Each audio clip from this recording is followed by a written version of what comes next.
Trailer വന്നപ്പോൾ തന്നെ വലിയ പ്രതീക്ഷയൊന്നും ഇല്ലാതെ നിന്നിരുന്ന ഒരു സിനിമയാണ് ഡിജോ ജോസ് ആന്റണി സംവിധാനം ചെയ്ത് ടോവിനോ നായകനാവുന്ന പള്ളിച്ചട്ടമ്പി. വിഷു റിലീസായിട്ടാണ് ചിത്രം എത്തിയത്. പ്രതീക്ഷിച്ച പോലെ തിയേറ്ററിലും നിരാശയാണ് ചിത്രം സമ്മാനിക്കുന്നത്. 1950കളുടെ അവസാന സമയമാണ് ഈ സിനിമയുടെ കഥാപശ്ചാത്തലമായിട്ട് വരുന്നത്. EMS മുഖ്യമന്ത്രിയായിരുന്ന സമയം, കമ്മ്യൂണിസ്റ്റ് ഭരണകാലം, രാഷ്ട്രീയ കോലാഹലങ്ങൾ, വിമോചന സമരം എന്നിങ്ങനെയുള്ള പ്രശ്നങ്ങളെല്ലാം കഥയിൽ ചർച്ച ചെയ്തു പോകുന്നുണ്ട്. പക്ഷേ ഇത്രയും കാലപ്പഴക്കമുള്ള കഥയാണ് എന്നതുകൊണ്ട് തിരക്കഥയ്ക്ക് ഇത്രയധികം പഴക്കം തോന്നിപ്പിക്കേണ്ടതുണ്ടോ? അല്ലെങ്കിൽ സിനിമയുടെ മേക്കിങ്ങിന് ഇത്രയധികം പഴക്കം കൊണ്ടുവരേണ്ടതുണ്ടോ? എന്തെങ്കിലും പുതുമയോടുകൂടി ഇന്നത്തെ സിനിമ അവതരിപ്പിക്കുന്ന രീതിയിൽ ആ കഥയെ പറഞ്ഞു വെക്കരുതായിരുന്നോ? അതൊക്കെയാണ് നമുക്ക് സിനിമ കാണുന്ന സമയത്ത് തോന്നാൻ സാധ്യതയുള്ള ചോദ്യങ്ങൾ.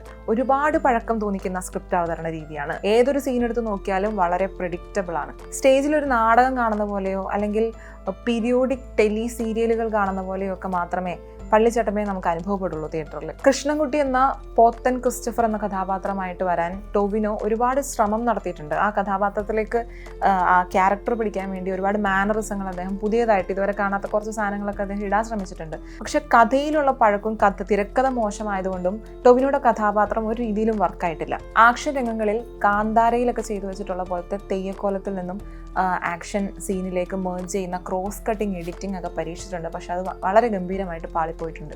ആക്ഷൻ ത്രില്ലർ എന്ന് അവകാശപ്പെടുമ്പോഴും വൃത്തിക്ക് ഒരു ആക്ഷൻ സീൻ പോലും നമുക്ക് പള്ളിച്ചട്ടമ്പയിൽ നിന്ന് കാണാനില്ല. അവസാന ഭാഗത്തെ ആക്ഷൻ രംഗങ്ങളിലൊക്കെ ക്യാമറയിൽ പ്രത്യേകമായി എന്തൊക്കെയോ ചെയ്യാൻ ശ്രമിച്ചിട്ടുണ്ടെങ്കിലും മൊത്തം മേക്കിങ്ങിൽ പാളിപ്പോയതിനാൽ ആ സിനിമയിൽ അതൊന്നും ഏൽക്കാത്ത പോലെയാണ്. 2022 19ാം നൂറ്റാണ്ടിലൂടെ കയാടു ആദ്യമായിട്ട് മലയാളത്തിൽ അഭിനയിക്കുന്നത്. ഈ 4 വർഷം കൊണ്ട് അവരുണ്ടാക്കിയെടുത്ത ആ ഒരു മൈലേജിനോട് യാതൊരുവിധ നീതിയും പുലർത്താത്ത ഒരു കഥാപാത്രമാണ് പള്ളിച്ചട്ടമ്പയിലെ റബേക്ക. അവരുടെ ഇൻട്രോ സീൻ മുതൽ ലിപ്സിംഗ് കൊണ്ടും ഡബ്ബിംഗ് കൊണ്ടും വളരെ മോശമാണ് കയാടുവിന്റെ കഥാപാത്രം. ഏത് വിഭാഗം എടുത്തു നോക്കിയാലും മെച്ചമെന്ന് പറയാനൊന്നുമില്ല. ജൂനിയർ ആർട്ടിസ്റ്റുകൾ ഉൾപ്പെടെ മുൻനിര താരങ്ങളുടെ കാസ്റ്റിംഗിൽ പോലും ചിത്രത്തിന് മികവ് പുലർത്താനായിട്ടില്ല. സിനിമയുടെ റിലീസിന് മുൻപ് തന്നെ പൃഥ്വിയുടെ ഒരു ക്യാമിയോ റോൾ ഉണ്ടാവും എന്നുള്ളൊരു പ്രതീക്ഷ അണിയർ പുറത്തൊരു പങ്കുവെക്കുന്നുണ്ടായിരുന്നു.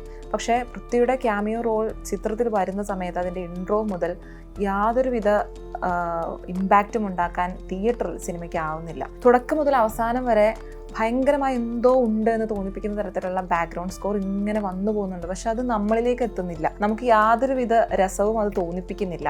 ജേക്സ് ബിജോയുടെ ഒരു മോശം വർക്ക് കൂടിയായിരിക്കും പള്ളിച്ചട്ടമ്പി. 1950 കാലഘട്ടം കാണിക്കുന്നത് കൊണ്ട് തന്നെ ആർട്ട് വർക്ക് ഭയങ്കരമായി ആവശ്യം വന്ന ആ ഒരു കഥ നടക്കുന്ന പശ്ചാത്തലം കാണിക്കാൻ ഒരുപാട് കഷ്ടപ്പെട്ടിട്ടുണ്ടാവും സിനിമയുടെ ആർട്ട് ടീം. പക്ഷെ ആ കഷ്ടപ്പാട് അതേ രീതിയിൽ അതിനൊരു അപ്രീസിയേഷൻ കൊടുക്കേണ്ട രീതിയിലൊരു വർക്കായിട്ട് നമുക്ക് തിയേറ്ററിൽ അത് തോന്നുന്നില്ല. പല സീനുകളിലും നമ്മൾ ഈ പറഞ്ഞ പോലെ നാടകത്തിന് സെറ്റ് ഇടുന്ന പോലത്തെ ഒരു അനുഭവമാണ് തിയേറ്ററിൽ നമുക്ക് അത്രയും വലിയ സ്ക്രീനിൽ ഇതിനെ കാണുമ്പോൾ തോന്നുന്നത്. പണ്ടുകാല സിനിമകൾ, അതായത് ഏകദേശം ഒരു 10-15 വർഷം മുൻപുള്ള സിനിമകളിൽ പ്രയോഗിച്ചിരുന്ന ഒരു രീതിയുണ്ട്.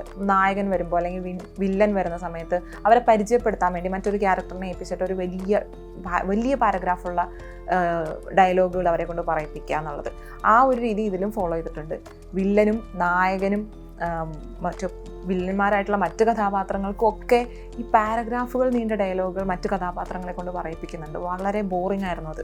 പട്ടേലു കുഞ്ഞമ്പു നമ്പ്യാർ എന്ന വില്ലൻ കഥാപാത്രമായിട്ട് പൃഥ്വി വരുന്ന സമയത്ത്, മലയാളത്തിലൊരു സിനിമയിൽ വില്ലനായിട്ട് പൃഥ്വി വരുന്ന സമയത്ത് അദ്ദേഹത്തിന് കിട്ടേണ്ടിയിരുന്ന ഒരു അനുമോദനങ്ങളുണ്ട്. സിനിമയുടെ മൊത്തം ക്വാളിറ്റി മോശമായതുകൊണ്ടും സിനിമ ചർച്ച ചെയ്യപ്പെടാതെ പോകും എന്നുള്ളത് കൊണ്ടും പൃഥ്വിയുടെ കഥാപാത്രവും ആരും അറിയാതെ പോകാനാണ് സാധ്യത. വിജയരാഘവൻ, സിദ്ദിഖ്, ബാബുരാജ്, അങ്ങനെ ഒരുപാട് താരനിരയുണ്ട് സിനിമയിൽ. പക്ഷെ ഇവരുടെ എല്ലാം കഥാപാത്രം, ബാബുരാജാണ് പിന്നെയും കുറച്ചെങ്കിലും ഡയലോഗ് ഇല്ലാതെ ആക്ഷനിൽ മാത്രം നിൽക്കുന്ന കഥാപാത്രം.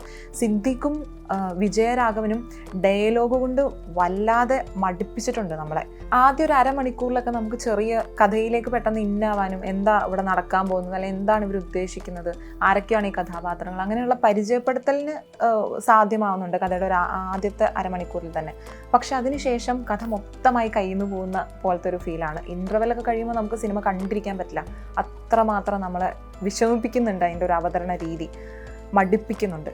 വാഴ 2, മോഹിനിയാട്ടം പോലുള്ള സിനിമകൾ അപ്രതീക്ഷിത ബ്ലോക്ക് ബസ്റ്റർ പട്ടികയിലേക്ക് കടന്നു വരുന്ന സമയത്ത് വർഷങ്ങൾ പഴക്കമുള്ള ഇത്തരം സ്ക്രിപ്റ്റുകൾ അല്ലെങ്കിൽ വർഷങ്ങൾ പഴക്കം തോന്നിക്കുന്ന ഇത്തരം ഫിലിം മേക്കിംഗ് രീതികളോട് ഇന്നത്തെ മാറിയ പ്രേക്ഷകർ എങ്ങനെ പ്രതികരിക്കുമെന്നുള്ളത് നമുക്ക് ഊഹിക്കാവുന്നതേ ഉള്ളൂ. ചിത്രം എന്തായാലും വിഷു റിലീസുകളുടെ പട്ടികയിൽ നിന്ന് പിന്തള്ളപ്പെടാൻ തന്നെയാണ് സാധ്യത.